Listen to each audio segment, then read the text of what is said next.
Hello guys, welcome to today's Topic TV. Kaagad na nag-viral ang video ng isang raider, kung saan makikita ang isang tricycle driver na may kinakaladkad na pusa habang pinapatakbo niya ito. Agad sinita ng raider ang tricycle driver na nagmamaneho nito. Kaagad na hinarang ng rider ang tricycle at nirescue nito ang pusa. Dinala rin ito sa pagamutan sa tulong ni Kagawad Brian Dave Austria na siyang gumamot at nag-alaga sa pusa. Ayon kay Kagawad Brian Dave Austria, nakausap na daw nila ang tricycle driver at handa na daw itong magsalita sa mga pangyayari. So good morning po sa lahat. Nandito po kami sa Barangay Hall.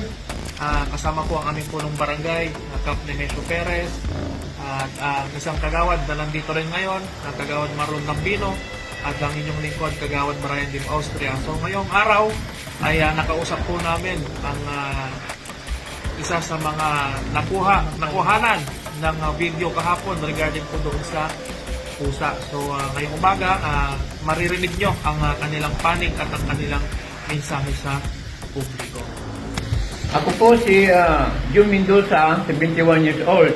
Ako po yung driver na nag-viral kahapon na may nakataling pusa na hindi ko alam kung sino ang nagtali, na maaaring mga bata posibleng ang nagtali.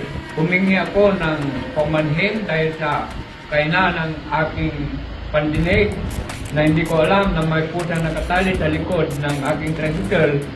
Wala akong intensyon na saktan o parusahan ang pusa. Nung may tumisigaw sa aking likuran, ay agad kong itinabi ang aking tricycle at agad kong pinakawalan ang pusa na nakatali sa aking tricycle. Inaasahan ko ang inyong pangunawa. Muli, ako po yung humingi ng taus-pusong paumanhin.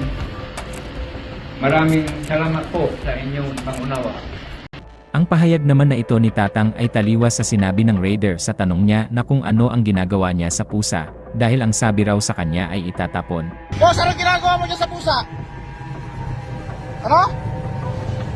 Ano?